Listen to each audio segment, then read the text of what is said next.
Today on Inside the Issues, I speak to Dr. Rohinton Medhora on the subject of Canada-Africa relations. Hello and welcome to this week's edition of Inside the Issues, a CIGI Online podcast. I'm Dr. Andrew Thompson, Adjunct Assistant Professor of Political Science at the University of Waterloo and Program Officer at the Balcy School of International Affairs. I'm very happy to be this week's guest host. Joining me today is Dr. Rohinton Medhora, the President of the Center for International Governance Innovation, who is a specialist in the areas of international development, monetary policy, and international trade. Welcome to the show. Thank you. Dr. Medhora is here with us today to talk about a new volume of essays in the Canada Among Nations series. This is the 27th edition. It's a book that he has co-edited, and the title is Canada-Africa Relations, Looking Back, Looking Ahead. It is published by CIGI in partnership with the Norman Paterson School of International Affairs at Carleton University with the support of the International Development Research Center based in Ottawa. Thank you for joining us. I was struck in the first paragraph when you wrote that this book is both untimely and timely. What did you mean by that? So first, Andrew, thank you for having me.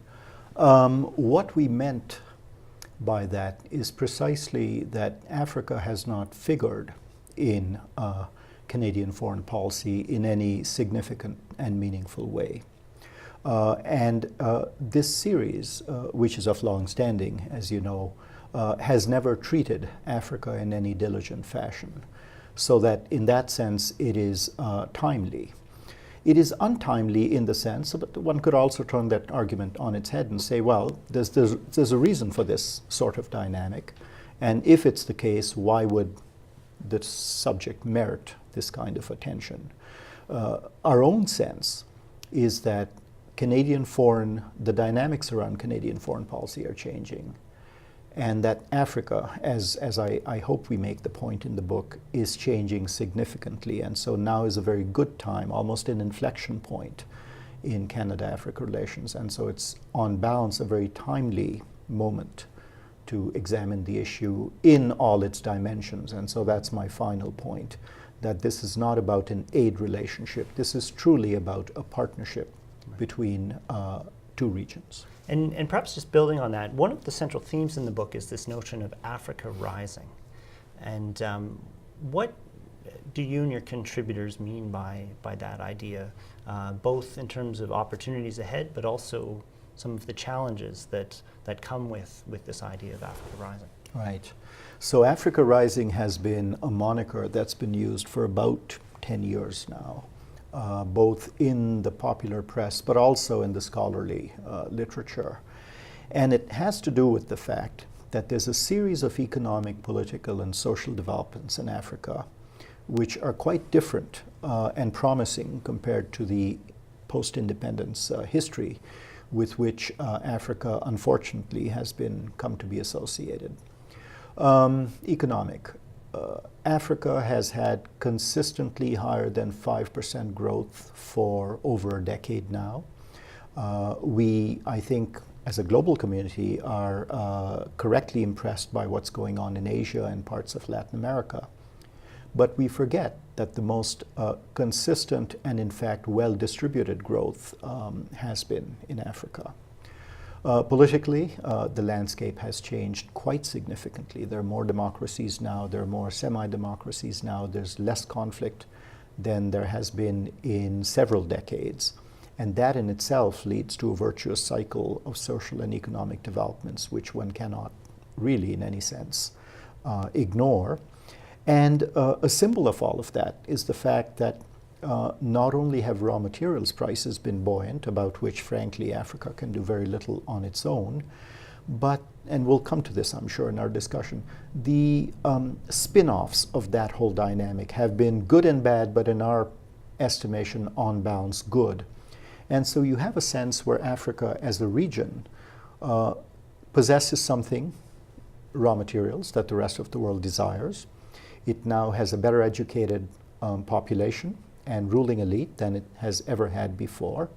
And it is part of the global system, including the emergence of powers within it, like Nigeria and South Africa, as it has never been before. So Africa is now an important part of that global equation, which we never saw it as in the past.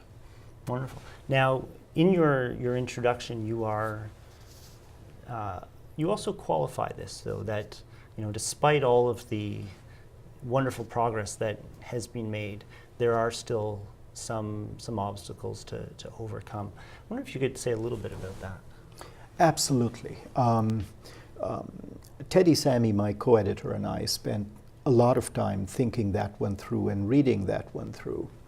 And the fact is, you don't simply get rid of historic legacies in a decade or two. So we understand that the deepest rooted poverty, in some senses, the number of landlocked countries, all of those very structural issues remain in Africa. There are some conflicts of long standing, both in Eastern and in Southern Africa or Central Africa, which in sometimes are almost connected and don't seem to be going away. Somalia, as a failed state, still has the potential to disrupt progress elsewhere, as it every now and then does. But broader than that, I'd say the biggest root of pessimism has to do with how African countries have used the buoyancy of mineral prices that we were talking about. To be sure, some of them have grown and created structures that will endure. But there's a sense that African countries have not diversified their economic structures enough away from mineral processing. And that really is the biggest risk the continent faces economically and indeed politically going ahead. Thank you very much. We'll be back in a moment with Dr. Medhora. You're watching or listening to Inside the Issues, a CIGI Online podcast. Look for us at cgonline.org, on Facebook, on Twitter, and on YouTube.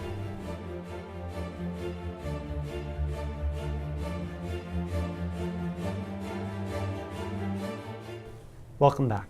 I thought we might continue our discussion of this idea of Africa rising and focus the discussion on governance in Africa.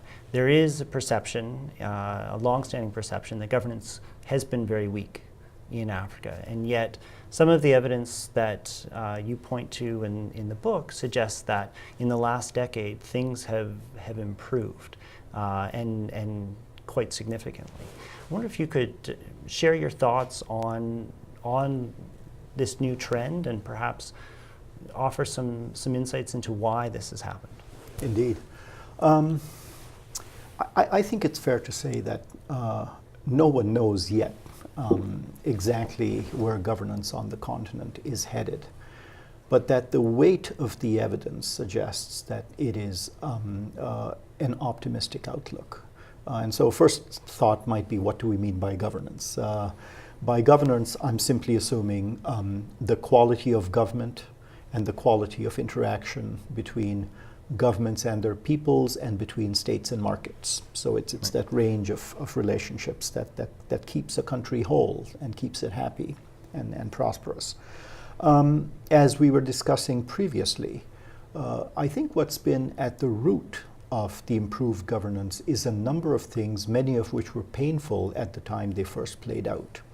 I have no doubt that the IFIs, the World Bank, the African Bank, and the other donors that have worked in Africa have a controversial association with the continent. But on balance, one of the legacies that we cannot simply dispute is that the balance between states and markets, understanding the limits of markets and understanding the limits of states and their capabilities to regulate markets, is a much more sophisticated understanding today than it was at the start of the structure adjustment era in the early and mid 1970s. There has been a generation of flow, both into the continent and away from it, of technocrats, of officials, of students, and all of that, which makes for a governing elite, and it still is an elite, which I'd say is much more sophisticated now and capable of understanding problems and dealing with them than historically has been the case.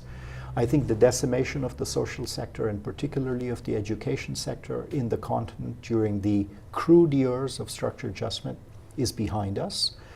Investments in that area have been buoyant. And there are some important programs, and Canada should be proud of having been central to them. I'll come to that in a second, which have actually built a generation of capability to deal with the environmental, scientific, political challenges the continent faces. So if I come back to the economics community, something called the African Economic Research Consortium, which in fact the Rockefeller Foundation and Canada's IDRC, my former employer, I should say, started some decades ago, has been at the root of a renaissance in higher education and understanding of economic policy and economic education. The same kinds of examples can be cited in Francophone Africa, can be cited on the environment and climate change front, and in African universities more generally. So I think there has been a good mix of external players and local capacity that's come together. That has created, as I say, a sense of space. At the same time, as we all know, the end of the Cold War led to a series of dynamics in which it was not simply enough to be a client of one great power or the other. And so I think it's safe to say that the rest of the world has backed democracy in ways that it simply wouldn't or couldn't in the years of the Cold War. That has changed the space considerably. And then there's changes in technology. We cite in the book how civil society movements in Senegal and elsewhere have made a difference in cementing democratic process on the continent. A lot of that, although not all of it, is rooted in the changes we've seen in information and communications technologies, which are now almost as deep in Africa today than they were in the rest of the world some years ago. And in the rest of the world some years ago, they were pretty rooted anyway.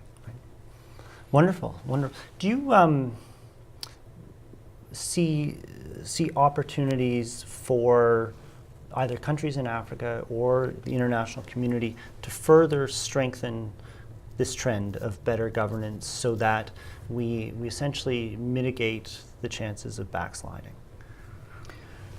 Yes, I mean, there has to be, and one hopes there will be. I come back to the point I made some minutes ago that how the mineral revenues, when mineral prices were truly buoyant, they've sagged a bit of late, how all of that revenue is used and whether that diversifies the economy is going to be an important way to see if in fact the right institutions are being built.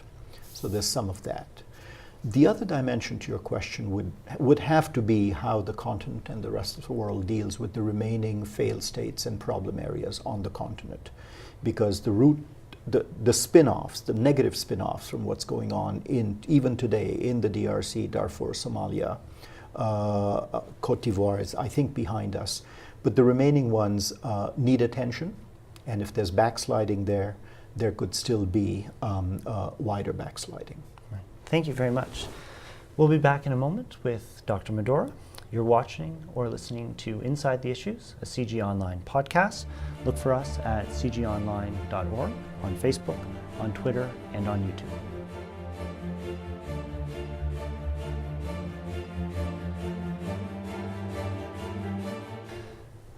Welcome back. I wonder if we might turn our attention to the Canada-Africa relationship.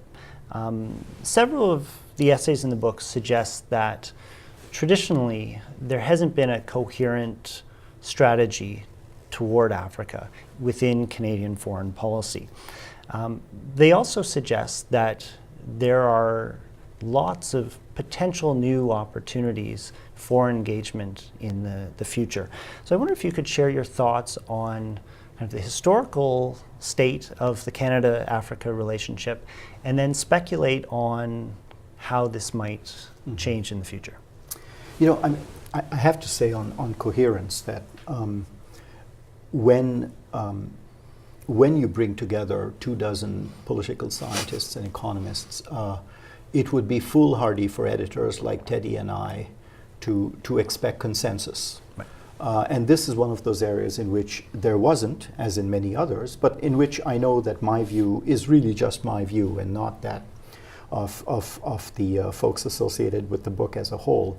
But to be sure, there hasn't been coherence in Canada's relations with Africa.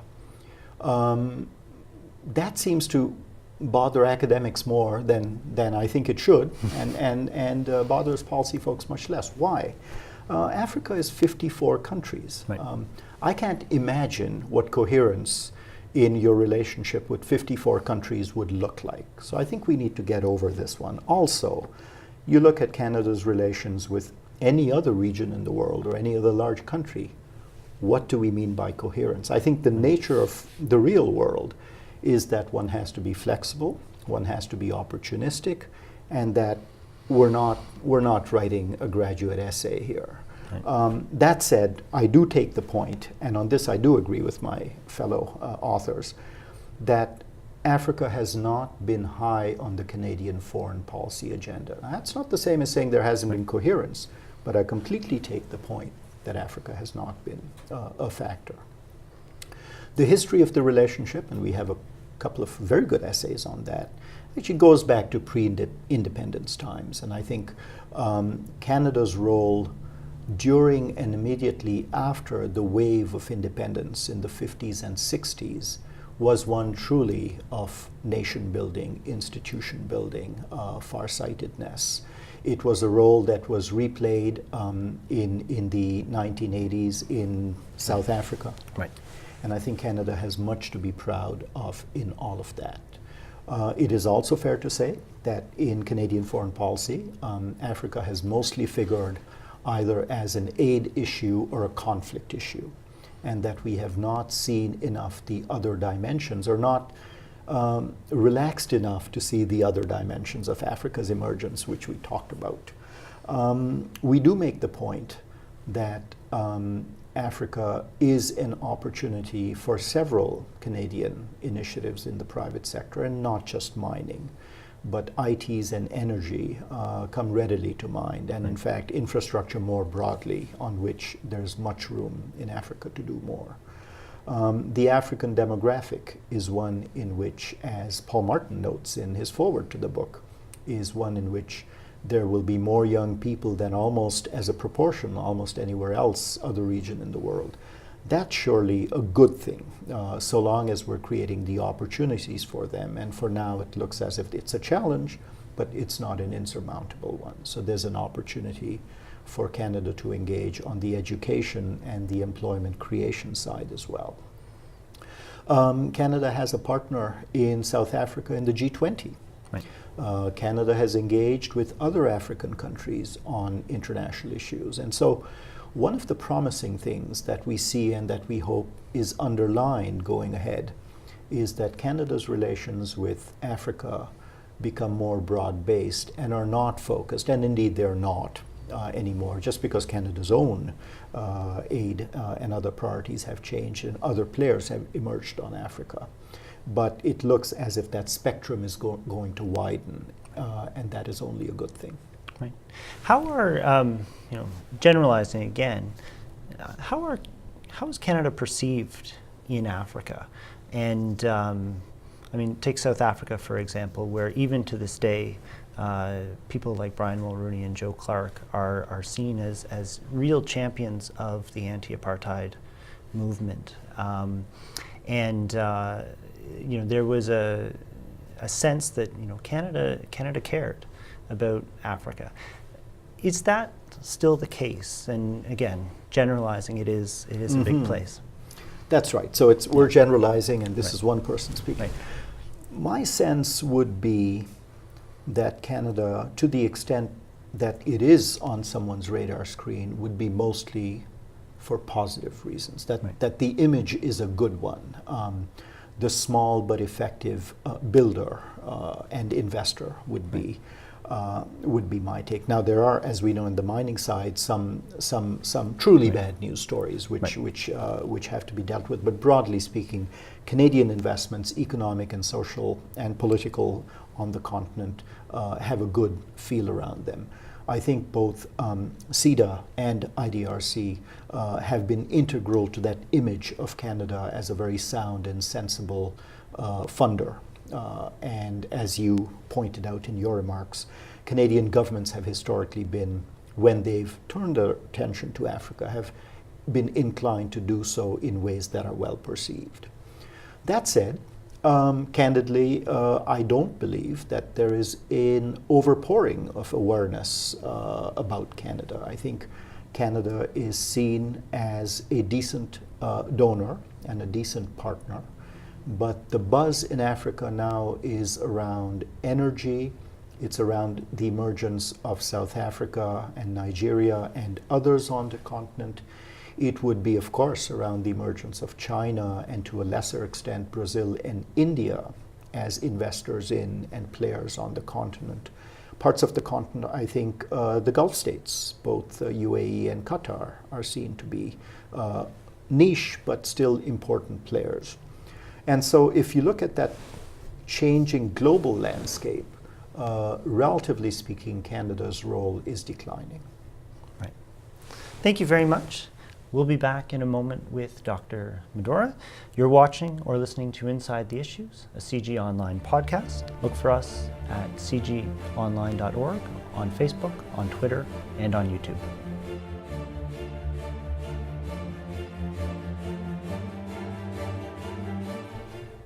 Welcome back. I thought we might build on your last point for our final segment of the episode, and to talk about the growing presence of non-traditional donors in Africa, specifically countries like China, Brazil, and India, who day by day are playing a growing role on the continent. And I wonder if you might talk about what effect they are having on Africa, both positive and negative. Okay, so with or without your permission, I'm going Sure. to widen your question and start with another small group of non-traditional donors, except they've been around a long time, but I do want to talk a bit about the foundations. Sure. And the fact that the Rockefeller Foundation, of course, and the Ford Foundation have been on the continent for decades. And the Gates Foundation is now a major player. And I did want to emphasize that in areas like health and agriculture in particular, many of the developments are driven, if not financially, but certainly in terms of the ideas and the quality of the investment, by the work of these philanthropists. And then you've got, as I say, Canada, IDRC, and others as part of that mix. Right. But I don't consider them traditional donors either. Now, to your question. It's a mixed bag, China, India, Brazil, and really China is the dominant among the three. The best estimate we have, and by the way, part of the problem here is that we don't have good figures, is that in the last decade China has invested, however you define it, about $75 billion in total. So we're talking $7.5 billion on the continent. This is a mix of what might pass as ODA, using the OECD's definition of foreign aid, and investments in energy, mainly infrastructure, not the softer sides of development, and that's been noted. So what's been noted? One is that these countries, Brazil and India too, are not traditional aid givers, but that it tends to be a mix of concessional financing, outright non-concessional financing, but actually in sectors that the Africans value, not least because these countries have been through this phase, and so they understand what it is that a country in sub-Saharan Africa at this stage of development might need. Right. And frankly, it often isn't what the Western aid agencies, with all of their consultations and all of their log frames, bring on the continent. So I think China, India, and Brazil have got that, and they've been investing in ways that are sometimes controversial, but on balance, I think can only be a good thing for the continent. There's a lot of angst around, in particular, the Chinese investment. And I think the most recent wave of literature, and we do have an essay in the book on this, seems to suggest that that angst is, a lot of it is misplaced, that the motive for Chinese, Indian, and Brazilian investment on the continent, and indeed aid on the continent, cannot be necessarily questioned as being any worse or better than Right. that of other investors. That the business about this not being growth conducive or playing into corruption and cronyism is not borne out by the empirical studies that exist to date. And on balance, I'd say that what this stream has created is competition and has broadened the horizons for African countries. Remittances and inward investment into Africa now outpaces, as in every other part of the world, foreign aid flows by a factor of 5 or 10, actually, perhaps even more than 10. And so the terms on which it is negotiated is going to be the next big challenge. I think for now, there's room for hope and caution, but I don't think the sky is caving in, that somehow all this investment is all bad and not going to do any good. But the way in which African countries and African governments frame their relations with this new, not so new, dominance on the continent is going to be an important test of the other point you asked about some minutes ago, which is what is the quality of governance going to look like and Right. where is it headed? Right. Related to this is a growing trend of greater South-South cooperation. And one of the points that Mr. Paul Martin makes in his foreword is that there could be a sub-Saharan African common market, for instance, and that greater cooperation among states within Africa. Do you see this as something that could be achieved in the relatively near future? That this kind of state-to-state cooperation and harnessing their collective power is something that we might be able to help facilitate? Absolutely. He makes the point, and some years ago, in fact, I always found striking as a factoid something that Nancy Birdsall used to say and still does, that the GDP of the entire continent of Africa kind of sums up to about the GDP of Chicago. And so think of the city of Chicago with 54 finance ministries and 54 of everything, right. And you get a sense of what the fractionalism that we're talking about here. Now, since then, both Chicago has changed and Africa has changed, but it's still, you get right. a sense of that dimension. The integration isn't there yet, and there are two dimensions to it. First I'd say, as a broad point, if there's one thing on which something like the African Development Bank could do even more, and it's doing a fair bit, it would be on African integration. Right. It could well be the forerunner to the European coal and steel community and play that role. It's done so imperfectly, but it is ideally suited for it. So there has to be the will, and there's a lot of rhetoric around that, but I think we're also seeing real will. Then there has to be the capacity to build the soft institutions and the regulations and the enabling environment for things like power sharing and grids and all the other things. And then the third side aspect of that integration is the hard infrastructure on which, again, the work needs to be done. But railway lines, highway systems are not there yet. And so you need a combination of the vision, the financing, and then the blueprints, as it were, for that to happen. It needs to happen, and it really is the remaining frontier on the continent. Thank you very much. This has been just wonderfully fascinating, and I've learned a great deal, and I'm sure our audience has as well. And thank you to our audience for joining us, and we look forward to having you join us on our next issue our episode of Inside the Issues, a CIGI Online podcast. Again, look for us on cigionline.org, on Facebook, on Twitter, and on YouTube. Thank you.